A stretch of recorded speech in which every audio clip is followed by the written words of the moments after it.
We're finally getting around to sitting down and answering some of the questions about crossing the Atlantic, but we're just sitting here at the base of the mountain. It's so pretty. Set up some chairs so we could chit chat. Such a pretty day. We love southern Utah. It's amazing. All right, so our first thing that we wanted to talk about is routing. One of the biggest things, predict wind obviously it's just amazing. They have so many parameters on boats that are pre-baked in there, and so it's surprisingly it's so accurate. One of our mistakes, everything that we've heard, we know it's good to go a little bit later. Most people leave in end of October, November, but we wish we went a little bit sooner because we didn't go until January. I think the right time to go is in the middle of December because the wind's more stable. But one of our biggest problems is when we left, we only went down to Canary Islands, and we would recommend going down to Cape Verde. Everybody that went down there said it was just amazing. You kind of sail down a little bit, but we ended up going straight across pretty much and more at a diagonal to Galapagos and Guadalupe. Galapagos is We'll in go the to the Galapagos this year. Sorry, we're talking about We go that far. Wrong oceans. Anyway, so we kind of cut at a diagonal angle across to Guadalupe, but the problem was a big storm came down and we got stuck, and we ended up having to go north, what was it, 150 miles or something, just to get into the eye of the storm and cut out the top end of it and kind of get slingshotted out. But that's our biggest thing, is we wish we would have gone further south. It's way more consistent, and besides just going further south, I think just the Galapagos, everybody we've talked to just raves about the culture. Cape Verde. Oh my gosh. Cape Verde. It's fine. That's the only reason I'm here. I barely graduated high school, and I'm sure I got an F in geography. We should talk about why you're wearing this handsome getup. Now I'm a farmer. No, anyway, down to Cape Verde. It breaks my heart that we didn't go there, and I hope someday we can get down there. So that's the biggest thing I'd say as far as routing. Make sure you go down there, and everybody says, oh, you gotta go with the Ark, and we've had so many people tell us not to go with the Ark. There's so many boats. They don't go at the best weather window. They go at a specific time, and so I'd say go at whatever time suits you best as far as weather and everything, and just go on your own. There's plenty of boats that time of year that are going across. Anyway, beautiful thing to be able to cross the Atlantic. Now that Gina would say something different, but now I would do it without a whole lot of thought. But it's so daunting to do it for the first time. Anything's daunting for the first time. So in short, if we were to do it again, we would go down to Cape Verde and then across. And probably to Grenada is where we would probably go from Cape Verde to Grenada. Yeah. Lots of options that are further south of where we live. And then it kind of keeps you out of any worry on the weather. And once again, if you wait a little bit later in December, you're going to have a little bit better weather window to be able to get down through it. So number two, we are so glad we had STARLINK. We received our STARLINK equipment and hooked it up the day before we left to cross the Atlantic. And at first we thought, oh, that'll just be nice to have. But it turns out it was a tremendous blessing that we had it. Yeah, we had, it's crazy, halfway through, almost exactly halfway through, we were in the eye of this crazy storm, which was pretty cool.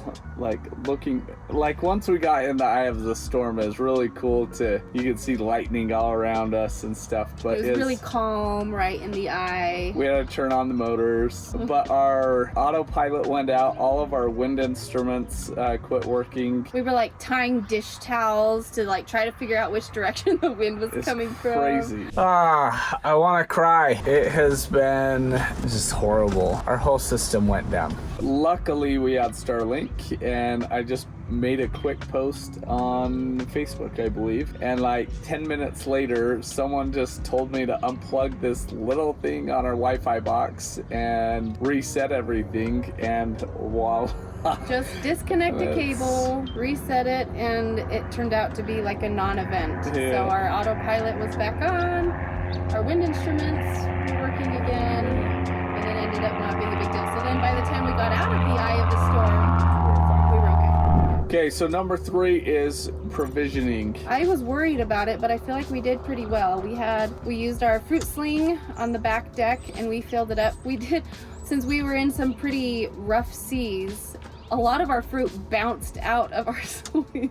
So we lost a lot of apples and oranges and other things. You'd see them rolling around in the cockpit area, and it was so crazy. So rough. You wouldn't, and you were so just like spent that you would just watch it, and then it just eventually just go off the boat. But it was there just goes our food. so crazy that you just wouldn't even care. I'll give you a tour of what the boat looks like when you go through crap like this.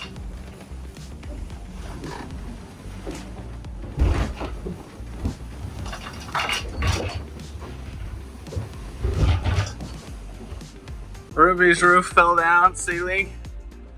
No, but we did pretty well. So anyway, I probably stressed about it too much. I was so worried about running out of food, but we stocked up. I think if I were to do it again though, I would do more meal prepping ahead of time, like cook a whole bunch of chicken and shred it, and same thing with ground beef.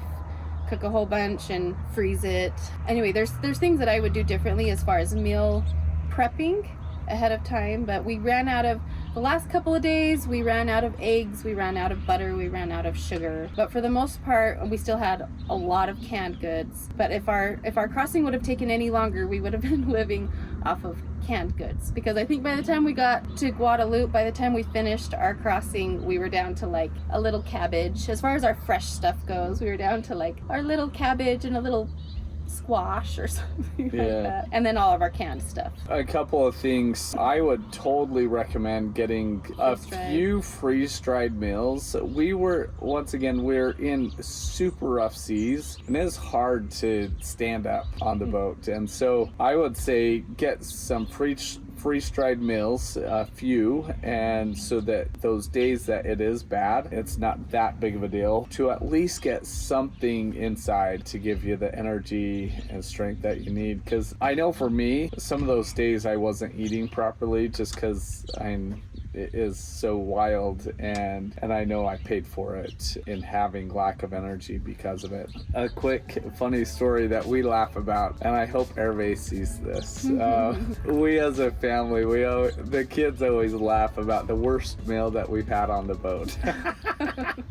Anyway, Hervé, he's so awesome. We had so much fun having him on the boat with us, and he's actually a good cook. However, he cooked one meal was so horrible. He was just using his resources. Yeah, it's all he had. So he made pasta with marinara, and then he cracked open a can of tuna fish and olives. And it was and the funny thing is a doozy. It was a doozy. And I made like the kids go in and then to eat it, and there's so much left over, and the next day for lunch I think Hervé pulls that out and everybody just scatters. He heats it up for lunch. So he was so great. Funny. He made us pancakes almost every morning for breakfast. Yeah. He was so great. Yeah, so anyway. We love you, Hervé, if you see this. But we laugh, and I've never said anything to Hervé about it.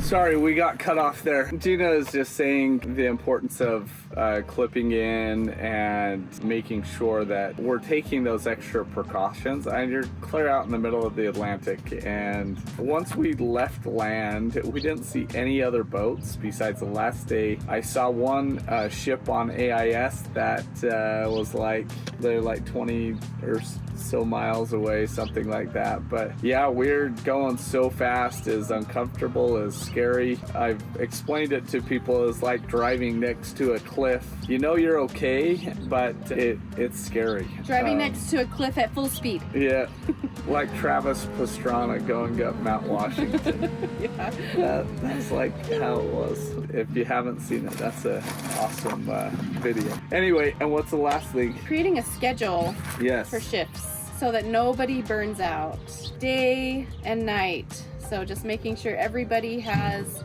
because on the Atlantic crossing, it was just kind of Matt and Hervé taking turns. One person would sleep while the other person was on watch, and then they'd switch, and they got really, really exhausted. There was one night where I was feeling well enough that I could take a shift at night. Just a 2 hour, It was a 3-hour 3 hour shift, shift. and it was, anyway. But that was heaven sent for us to be able to have that break. And I think that's like the day after, anyway, is like right in the middle. We're so burned out, and just to get an extra 3 hours of rest all at once was, oh my gosh, that was so big. But So create a schedule for who's on watch the whole time, 24/7, daytime, nighttime. Just create a schedule for who's on watch. Anyway, then there's no question, and then you can know that you are free to go rest unless there's something going on that they need your help for, but they'll come and get you. Everybody will feel more rested that way. one thing I'd say about that is there's been so many things in business that I've ruined relationships with because I didn't write it down and it wasn't in a contract or whatever. And I think that's like one of the most crucial things with this whole thing is writing every meal down, writing every watch down, who's gonna wash dishes. I think if you write all that stuff down before you go, it'll take out a lot of stress and a lot of, I guess, pressure on one person to make sure X, Y, and Z is taken care of.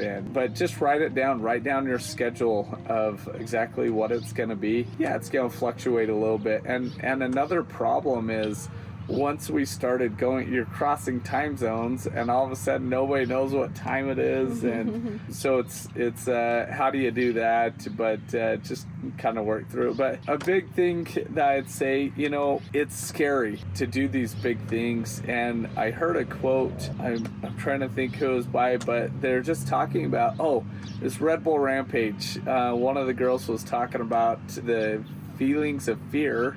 And excitement, like anxiety before you do something, and she's talking about how that's a really good thing. If you're numb about it, it just means you're completely stupid. So it's really good to have a bit of fear, because then you're really processing it. You know you're gonna do it, but you're processing it, and then once you get on the journey, you can relax. But one step at a time. Yeah. But we are so grateful for what sailing has done for our family. It's pushed us in so many ways that could have bad ways, but it's just pushed us beyond anything I ever dreamed that it would have pushed us. But we're so grateful for the blessing and opportunity that it's been to be able to sail. And, you know, we have, I need to calculate it, but like 15,000 miles under our belt now, which has been so cool, every bit of it. And one of our biggest things that I always share with people about sailing and travel in itself is one of the biggest blessings is to be able to attend church. And pretty much every Sunday, besides in the Bahamas, we've been able to go to church. That has been the most special, wonderful part of all of our travels, to be able to immerse ourselves within the local cultures and meet the local people and really see how they live and the things that they're going through. And that's our biggest excitement about going to the South Pacific. There's so many churches throughout all the South Pacific and on the littlest atolls, and so we're so excited to be able to meet and go to church and be able to worship and be able to do it with such ease throughout the South Pacific. It hasn't always been easy, but we've been able to easily make it happen because that's been our focus. So anyway, thanks again for hanging out with us. It's been so fun to put together these videos, and once again, it's awesome for our family to be able to look back on all these awesome memories that we've made. My big thing with this is I hope it inspires you, whoever's watching, to make a change in your life, to make a goal, to make a difference, and you'll be able to see, as you write your goals down, you'll be able to see just God's hand in your life making things happen for you. So thanks again for watching us, hanging out with us, and once again, if we can ever answer any questions for you, let us know.